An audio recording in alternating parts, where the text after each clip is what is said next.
guys, and welcome back to another video. Today we're going to be doing a what's in my camera bag for 2020, all the new gear that I'm carrying around with me and all the old bits that are still in there from the beginning. I thought it'd be a good insight for you to see what I carry around with me on a day-to-day basis to create these videos and to take the images I do. So let's get stuck in. First things first, my bag. I'm still using the Vanguard Alta Sky 53. It's the biggest one they do. As you can see, it's absolutely massive. But I carry a lot of gear around with me and I need something solid, something that's going to last, be weatherproof and waterproof and hold all my gear and keep it safe, all in one big package. I'm not too fussed about the weight that I carry on my back. Consider myself to be quite strong and I can take it carrying up mountains and stuff, and it's not been a burden on my back as of yet. I'm sure it will when I get a bit older, but for now I pack absolutely everything in this bag. Big tripod on the front, another tripod on the side. So we're going to dive straight into the bag and have a look at all the good stuff inside. So first things first, the main thing, my camera, my main camera. This is a LUMIX S1R.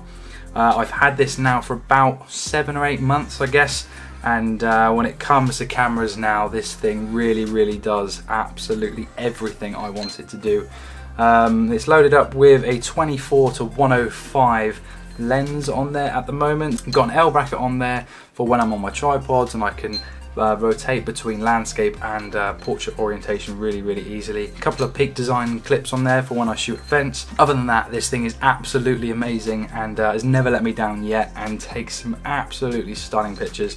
And yeah, I can see this in my bag for years and years to come. So along with the 24 to 105, I have a 70 to 200mm f4. That one is an f4 lens as well. This is an f4 lens. An absolute must for a landscape photographer is a 70 to 200. It has image stabilization on the lens as well, but I don't have that on, being most of the time it's on a tripod anyway.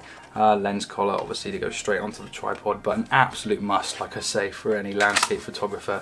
It's a dreamy lens and it's absolutely tack sharp. So I've got a 24 to 105, I've got a 70 to 200, and I haven't got anything wide at the moment. Lumix have just sent me out the 16 to 35 f4 to try. It's on loan for a couple of weeks. I'm actually off to Scotland tomorrow, so I said to them, please can I take one along with me? I think I'll need one up there, and they kindly sent one out for my trip. This is an f4 lens, just like these two here. I haven't had a chance to have a go with it yet and have a play with it yet, but I got a feeling it's not going to be coming off my camera when I'm up in Scotland from tomorrow. So yeah, look forward to seeing some images from this. So filters. I am a pro partner for case filters, and if you haven't heard of case filters before, have a look down in the link below. So filters are a big asset to my workflow. I use them to balance the scene, and they are a big asset to my photography to help me to create the images I do. I have a range of different grads, soft grad, reverse grad and a hard grad, and I have two NDs, a 6-stop and a 10-stop ND, and I use them in conjunction with one another to create images and slow down water and slow down my shutter speed, and anything kind of that takes my fancy really. But all comes in a nice hard case, quite heavy, but like I said, I don't mind the weight.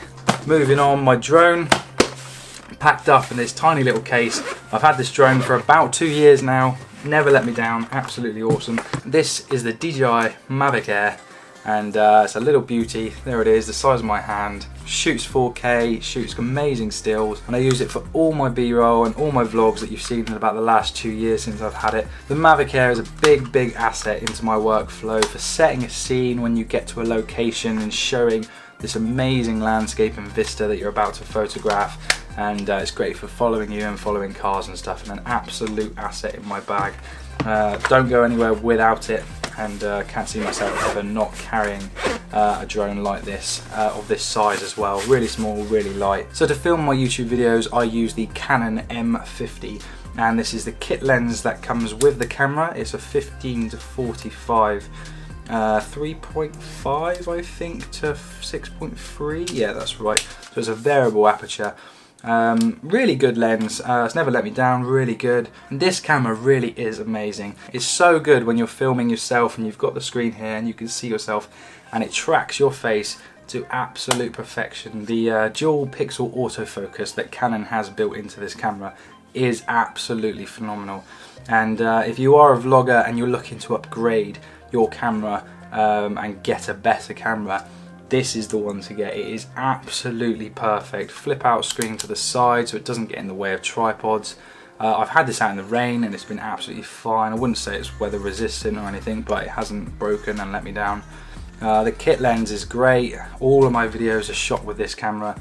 Nice and easy, swivel screen as well, touch screen, you name it. This camera really is good. And I think it's about £600 or £550 or something like that. It's an absolute bargain for a YouTuber who really wants to up their game when it comes to creating video and really banging out some really good content. And this camera really will do it. So moving on, and we're getting towards the end, I have a couple of filters for my drone. These are ND filters, and they are made by Freewell, I believe. These are great for slowing down the shutter speed and creating that cinematic look that you want when you're filming video. And in here, in this nice little waterproof case, I have a load of memory cards for the drone if and when I need to run out. Because this thing takes such massive file sizes, I need some big old memory cards to fit it all in. And that is pretty much it. We're getting towards the end.